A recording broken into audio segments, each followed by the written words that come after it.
ہمارے ساتھ ایک کالر ہیں، کامران صاحب ہیں، ان سے بات کرتے ہیں۔ السلام علیکم۔ السلام علیکم ورحمۃ اللہ۔ وعلیکم السلام ورحمۃ اللہ جی۔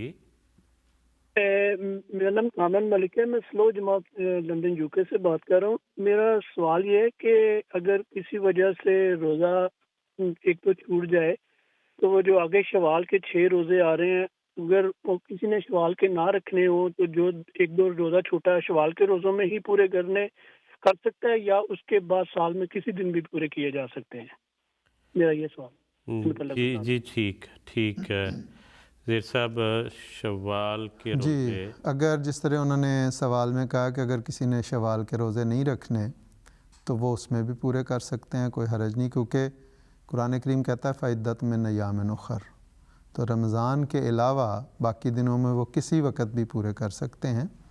اور اگر وہ اگر کوئی شوال کے روزے رکھنا چاہے تو وہ اس کے بے شک پہلے رمضان میں کچھ روزے چھوٹے ہوئے ہیں، وہ شوال کے روزے رکھے، اور باقی جو 11 مہینے یا 10 مہینے کچھ دن ہیں ان میں وہ رمضان کے باقی چھوٹے ہوئے روزے مکمل کر سکتا ہے۔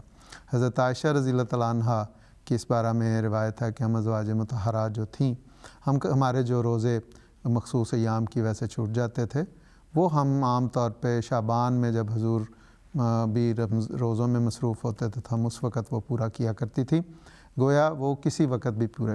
اور حضور صلی اللہ علیہ وسلم کی اتباع میں شوال میں ازواج مطہرات روزے بھی رکھا کرتی تھی، اس لیے ان کے چھٹے ہوئے روزے جو ہیں وہ کوئی حرج نہیں ہے کہ وہ رمضان میں کسی وقت پورے کر لیے جائیں اور شوال کے روزے بھی رکھیں۔ لیکن اگر کوئی شوال میں ہی پورے کرنا چاہتا ہے، انہی دنوں میں چھٹے ہوئے روزے پورے کرنا چاہتا ہے، تو اس میں بھی کوئی ممانعت نہیں ہے، کوئی روک نہیں۔